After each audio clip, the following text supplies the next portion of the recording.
कब्रों से जब उठेंगे तो सब के सब बिना खतने के होंगे। कब्रों से जब उठेंगे तो खतना ख़त्म होगा, बिना खतने। जैसे माँ के पेट से बच्चा पैदा होता है बगैर खतने के, कब्र से लोग ऐसे ही उठेंगे खतने, बगैर खतने के। उनके खतना नहीं होगा।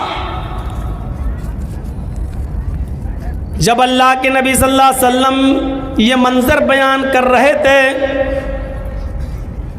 तो हज़रत आयशा सिद्दीक़ा कहने लगी, आए अल्लाह के नबी सल्लल्लाहु अलैहि वसल्लम, कब्रों से तो मर्द भी उठेंगे औरतें भी उठेंगी, इसलिए कि कब्रों में, कब्रिस्तान में मर्द भी दफन होते हैं और औरतें भी। मर्दों का अलग कब्रिस्तान और औरतों का अलग कब्रिस्तान तो नहीं होता है। कब्रें अलग अलग ज़रूर होती हैं लेकिन कब्रिस्तान तो एक ही होता है। जब लोग कब्रों से उठेंगे मर्द भी होंगे और औरतें भी होंगी। क्या ये सब एक साथ उठेंगे? अन्निसा अर्रिजालु वन्निसाउ जमीअन, ऐ अल्लाह के नबी, क्या मर्द और औरतें एक साथ कब्र से उठेंगी? अल्लाह के नबी फरमाते हैं, हाँ आयशा, अर्रिजालु वन्निसाउ जमीअन, मर्द भी और औरतें भी दोनों एक साथ उठेंगी, दोनों एक साथ आएंगी, दोनों को एक साथ लाया उठाया जाएगा। हजरत आयशा फरमाती हैं, यंजुरु बाज़ुहुम इला बाज़, आय अल्लाह के नबी, क्या मर्द औरतों को भी देखेंगे और औरतें मर्दों को देखेंगी? क्या जब कब्रों से लोग उठेंगे मर्द भी और औरतें भी, क्या वो दोनों एक दूसरे को देखेंगे? यंजुरु बाज़ुहुम इला बाज़, क्या मर्द औरतों को और औरतें मर्दों को देखेंगी? अल्लाह के नबी फरमाते हैं, हाँ आयशा, यंजुरु बाज़ुहुम इला बाज़, हाँ मर्द औरतों को और औरतें मर्दों को देख रही होंगी। हजरत आयशा फरमाती हैं, आय अल्लाह के नबी, तब तो औरतें मारे शर्म के मर जाएंगी। तब तो औरतें, बहुत स्लो स्पीड में बोल रहा हूं ताकि आपको मैं आपके दिमाग तक घुसा सकूं अपनी बात को, तब तो औरतें मारे शर्म के मर जाएंगी जब मर्द उनकी तरफ नजरें उठाकर देखेंगे। आज तो लड़कियां अच्छे कपड़े पहन कर निकले और कोई लड़का उनको ना देखे तो मर जाती है। हट, इसका मतलब हमारे कपड़े खराब है, हमको देखता ही नहीं है कोई।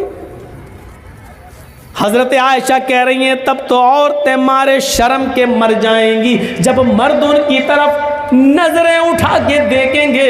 अल्लाह के नबी फरमाते हैं, अल अम्रु अशद्दु मिन अयहुम्महुम, आयशा, कोई मर्द किसी औरत पर और कोई औरत किसी मर्द पर शहवत की नज़र डाल ही नहीं सकता, सेक्स की नज़र नहीं डालेगा, इसलिए कि हर इंसान को अपनी फिक्र होगी, हर आदमी को अपनी अपनी पड़ी होगी। सूरज 1 मील के फासले पर पसीने में इंसान डूबा होगा, कोई टखने के बराबर, कोई पिंडली के बराबर, कोई घुटने के बराबर, कोई रान के बराबर, कोई कमर के बराबर, कोई सीने के बराबर और कोई उसी में डुबकियां मार रहा होगा। ऐसे हालत में कौन देखेगा किसकी तरफ? बुरी नजर से कौन देखेगा? इंसान को किसी अहम चीज से जोड़ दो, इख्तिलाफ खत्म हो जाएगा, या इंसान को किसी खतरनाक चीज से बाखबर कर दो, इख्तिलाफ खत्म हो जाएगा। आज हम मरे मिटे जा रहे हैं एक दूसरे की जान लेने पर। यह एक रूल बता रहा हूं मैं आपको। मसलन किसी सड़क पर कुछ लोग गुत्थम गुत्था कर रहे हैं, लड़ रहे हैं, मारा पीटी, चप्पल अप्पल उठा रहे हैं, और अचानक उनके पास कोई आदमी चला जाए और कहने लगे कि साहब ये मेरे पास 100 गोलियां हैं, 100 कंचे, कंचे समझते हैं ना, 100 गोलियां हैं, 100 कंचे हैं, इसमें एक कंचा, एक गोली रेड कलर की है, लाल कलर, रेड कलर की है, मैं इन 100 गोलियों को हवा में उछाल कर फेंक रहा हूं, लेकिन लाल रंग की गोली पर 1 लाख रुपया मैंने इनाम रखा है। यानी जिसको लाल रंग की गोली मिलेगी वो 1 लाख रुपए का हकदार होगा, उसको मैं 1 लाख रुपए दूंगा। और ये कहकर आप उस गोली को गोलियों को आप उछाल दीजिए हवा में, और जैसे आप उछालेंगे, यहां जो झगड़ा कर रहे थे, गुत्थम गुत्ता हो रही थी, मारधाड़ हो रही थी, वो सब मारधाड़ भूल जाएंगे, ये भी भूल जाएंगे कि किस बात पे हो रही थी। सब एकदम उस गोली, और सबकी नजर उस लाल रंग की गोली पर होगी, जबकि गोलियां और भी है वहां पर, लेकिन दूसरे रंग की गोलियों को कोई नहीं उठाएगा, सिर्फ लाल रंग की गोली पर टूट पड़ेंगे। क्योंकि मकसद क्या है? इस पर इनाम है। इस गोली को उठाएंगे तो 1 लाख रुपया मिलेगा। दुनिया में बहुत से जंजालों में हम फंसे हुए हैं, हमारी नजर अगर जन्नत पर लग जाए कि हमें ये काम करेंगे तो जन्नत मिलेगी, अगर इसको जन्नत से जोड़ दिया जाए, जन्नत की नियामतों से, तो इंसान दुनिया में सारी बातें भूलकर, सारे झगड़े खत्म करके उस जन्नत को पाने की फिक्र करने लगेगा। जैसे एक गोली को पाने के लिए वो सारी गोलियां छोड़ देगा, उसी तरीके से जन्नत को पाने के लिए इंसान दुनिया की सारी मोहब्बत को कुर्बान कर देगा, लेकिन जन्नत को पाएगा। मेरे भाइयों, लेकिन उस जन्नत का नक्शा अच्छी तरीके से बताने वाला कोई हो, समझाने वाला कोई हो, माइंड में उतारने वाला कोई हो। आज क्या वजह है कि 100 गोलियां फेंकी जाती हैं और लाल रंग की गोली पर हमारी नजर होती है, और गोलियां हम नहीं उठाते हैं? क्यों? क्योंकि लाल गोली पर 1 लाख रुपए का इनाम है। हर आदमी चाहता कि हमें इनाम मिल जाए। फिर क्या बात है कि नमाज पढ़ने पर जन्नत मिल रही है, रोजा रखने पर जन्नत मिल रही है, सूद और ब्याज और लॉटरी को छोड़ना, हराम कमाई को तर्क कर देने पर जन्नत मिल रही है। फिर क्या बात है कि हम उसको लेने के लिए दुनियावी चीजों को छोड़ नहीं पा रहे हैं और जन्नत को हासिल नहीं कर पा रहे हैं? मेरे प्यारे साथियों, वजह क्या है? वजह क्या है? अभी ये लोग गुत्थम गुत्ता कर रहे हैं। अब दूसरी मिसाल से समझने की कोशिश करो। अभी लोग लड़ रहे हैं, गुत्थम गुत्ता कर रहे हैं, एक दूसरे को मारना चाह रहे हैं। इतने में मौलाना जर्जी साहब एक पिटारा लेकर उनके बीच पहुंच जाते हैं। कहते सुनो, वो गए चुप, हट, मारा पीटी हो रही है, वो इसके बाल पकड़ रहा, वो उसको चप्पल मार रहा है। जर्जी साहब ने अपना पिटारा खोल दिया और पिटारे में से एक जहरीला सांप निकलता है और वही कूद जाता है, उछलता है। अब आप ये बताइए कि उस जहरीले सांप को देखकर वो गुत्थम गुत्था करने वाले, लड़ने वाले क्या करेंगे? वो अपनी लड़ाई भूल जाएंगे। अरे जब तुम एक दूसरे को मार ही रहे थे तो सांप भी तो सबको मार नहीं आया है, फिर तुम लड़ाई छोड़ के क्यों भाग रहे हो? वो तो तुम्हारा ही काम करने आया है, लेकिन लड़ाई लड़ने वाले एकदम अलग हट जाएंगे, भागेंगे। अब हर आदमी को अपनी जान की फिक्र होगी। वो अब उसको मारना छोड़ देगा, वो इसको मारना छोड़ देगा, वो इधर बचेगा, वो उधर बचेगा। नहीं नहीं नहीं नहीं, मेरे प्यारे साथियों, इस दुनियावी झमेलों में बहुत कुछ है। अगर उनके सामने अज़ाब जहन्नम का तस्करा कर दिया जाए और जहन्नम के अज़ाब को बता दिया जाए, कैसा करोगे तो ये अज़ाब, ये करोगे तो ये अज़ाब, फिर इंसान दुनिया में फिर किसी को बर्बाद न करे, फिर अपने आप को जहन्नम से बचाने की फिक्र करने लगेगा। लेकिन शर्त यह कि जहन्नम का मंजर बताने वाला कोई होना चाहिए और माइंड में उतारने वाला होना चाहिए। जर्जी साहब मिसाल तो बड़ी अच्छी दे रहे हैं, लेकिन समझने वाला भी तो होना चाहिए। समझा कहां रहे हैं? आईपीएल में सट्टा लगाने वालों को समझा, किसको रहे हो? कैरम बोर्ड खेलने वालों को समझा, किसको रहे हैं आप? लॉटरी का टिकट खरीदने वाले और सूद और ब्याज खाने वालों को। मेरे भाइयों, नहीं असर पड़ता है। जिस तरह बारिश हो और किसी पहाड़ी के ऊपर बारिश और पहाड़ चिकना हो तो पानी बह जाता है, पहाड़ अपने अंदर जज्ब नहीं करता। आज वो चिकने पहाड़ हो चुके हैं, हम तकरीर कर रहे हैं, लेकिन यहां से निकलेंगे हमारी हालत वही होगी। हर इंसान को फिक्र होनी चाहिए अपनी, हर इंसान को फिक्र होनी चाहिए जहन्नम से बचने की, हर इंसान को फिक्र होनी चाहिए अपने आप को बचाने की। शायद आपको याद होगा, और ना याद हो तो मैं आपको लेके चलता हूं सन 1979 की तरफ।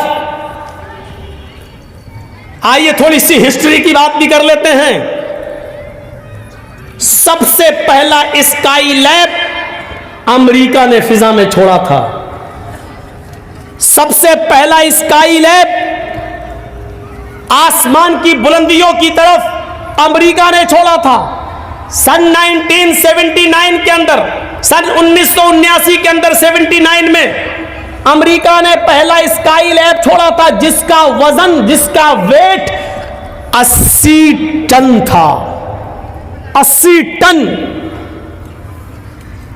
आसमान की काफी बुलंदियों पर पहुंचने के बाद स्काई लैब ने अपना कनेक्शन मुनक़ता कर लिया। दुनिया के जिस सिस्टम से स्काई लैब आसमान की बुलंदियों पर जा रहा था, उस सिस्टम से वो कट जाता है, यानी स्काई लैब पर इस सिस्टम का कंट्रोल खत्म हो जाता है। अमेरिका ऐलान करता है स्काई लैब से हमारा कंट्रोल खत्म हो चुका है। अब 80 टन का स्काई लैब जमीन के किसी भी हिस्से में गिर सकता है, किसी के भी ऊपर गिर सकता है, वो जमीन के किसी भी हिस्से में आ सकता है। यकीन मानिए 79 को जब ये ऐलान किया जा रहा है, इंडिया भी, पाकिस्तान भी, बांग्लादेश भी, नेपाल भी, यूरोप भी, एशिया भी, हर आदमी परेशान था, हर मुल्क परेशान था। 80 टन का स्काई लैब जब गिरेगा तो क्या हाल होगा। हर आदमी की रात की नींदें उड़ गई थी, हर मुल्क बेचैन था कि ये गिरेगा जमीन के ऊपर तो क्या होगा। मेरे भाइयों, वो जाना चाहे तो छिपे कहां, क्योंकि स्काई लैब उधर भी गिर सकता था। मेरे भाइयों, एक स्काई लैब के आसमान से, सिस्टम से मुनक़ता हो जाने की खबर को सुनकर पूरी दुनिया बेचैन हो जाती है।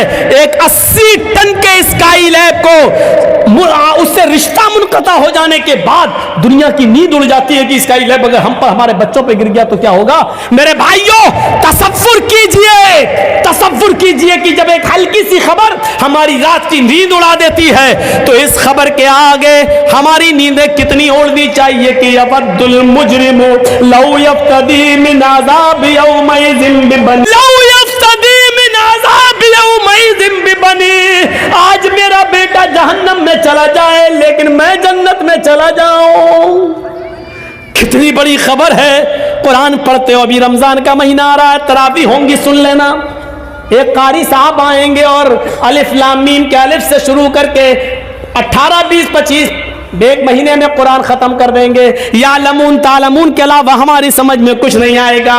एक तरफ कुरान ये भी सुन लिया, लेकिन एक तरफ ये भी सुनो, लौ यफ्तदी मिन अज़ाबि यौमइज़िन बिबनी। जिस बच्चे का फीवर और खांसी और पेट का दर्द हमें सोने नहीं देता था, लेकिन कयामत के दिन हम मुजरिम हैं, लेकिन हम चाहेंगे कि मेरा बेटा जहन्नम में चला जाए लेकिन मैं बच जाऊं।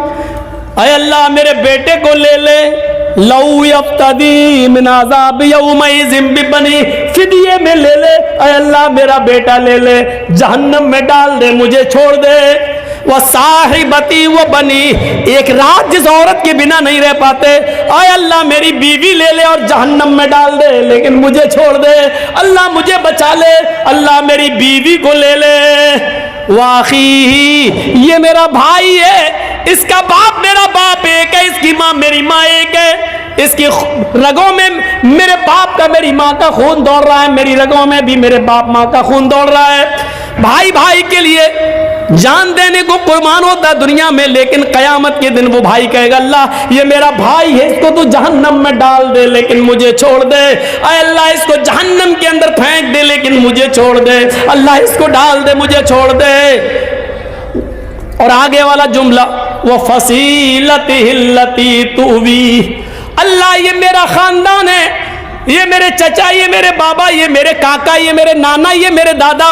अल्लाह ये मेरा खानदान है, ये पूरा का पूरा कुंबा, पूरा का पूरा कबीला, पूरा का पूरा गांव, पूरा का पूरा खानदान तू ले ले, इनको जहन्नम में डाल दे। सुम्मा युंजी, उसे निजात दे दे, उसे बख्श दे, उसको जन्नत में डाल दे, सबको जहन्नम में फेंक दे। कितना बड़ा स्काई लैब है ये।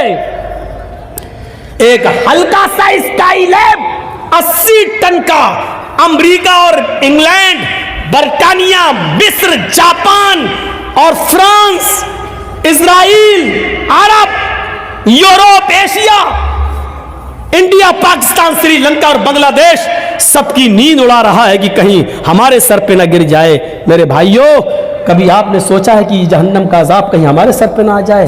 कभी आपने सोचा है कहीं हम ही को जहन्नम का अजाब ना मिले, कहीं मिल जाए? हम तसव्वुर करें कि कहां हैं हम। फिक्र की हमने